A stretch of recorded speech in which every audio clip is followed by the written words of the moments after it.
Hello বন্ধুরা, তোমরা সবাই কেমন আছো? আমিও ভালো আছি। অল্প তেল মশলা দিয়ে পেঁয়াজ রসুন ছাড়া আজ আমি বানাবো রুই মাছের পাতলা ঝাল। আমি মাছগুলো ধুয়ে রেখে দিয়েছি। এইখানে নিয়েছি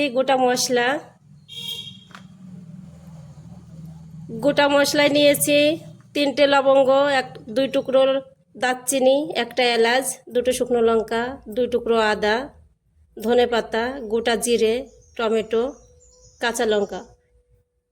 আমার কড়াই গরম হয়ে গেছে। এবার কড়াইতে দিয়ে দিচ্ছি সর্ষের তেল।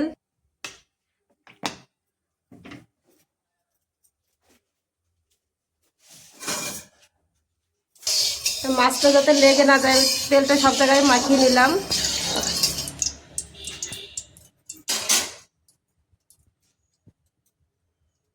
এবার মাছ দিয়ে দিচ্ছি।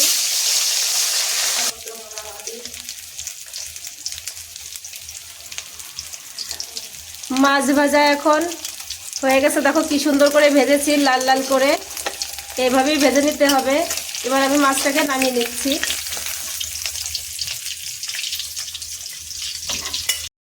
মাছ ভাজার তেলে আমি এখন দিয়ে দিচ্ছি ফোড়ন, গোটা জিরে, 2টো শুকনো লঙ্কা,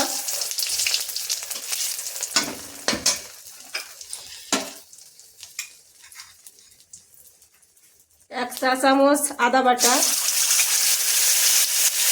1 চা চামচ জিরে বাটা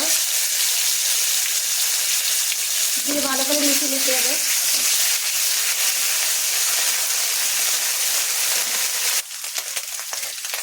পরিমাণ মতো কাঁচা লঙ্কা, যে যতটা ঝাল খায় তার স্বাদ অনুযায়ী কাঁচা লঙ্কা।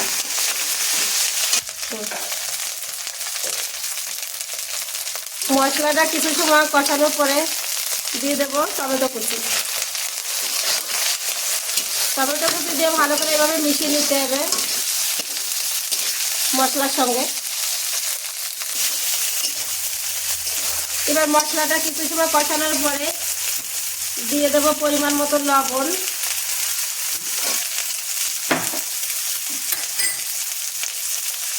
পরিমাণ মতো হলুদ। আবার আমি মশলাটাকে সুন্দর করে কষিয়ে নেব।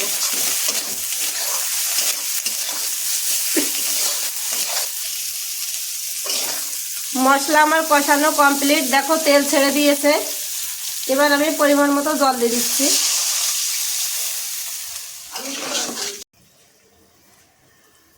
জল দেওয়ার পরে আমি 5 থেকে 6 মিনিট এইভাবে জলটাকে ফুটিয়ে নিলাম সুন্দর করে মশলার সঙ্গে। দেখো কত সুন্দর হয়েছে। এবার আমি মাছগুলো ছেড়ে দেব। একটা একটা করে মাছ দিচ্ছি। এভাবে আমি সবকটা মাছই দিয়ে দেব।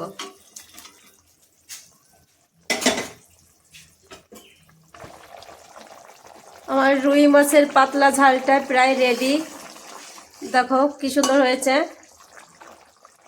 দারুণ লাগছে দেখতে। এবার আমি বেটে রাখা গোটা গরম মশলাটা উপর দিয়ে দেবো।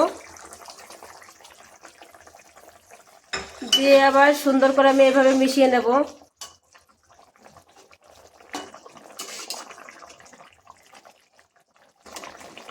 প্রায় রেডি।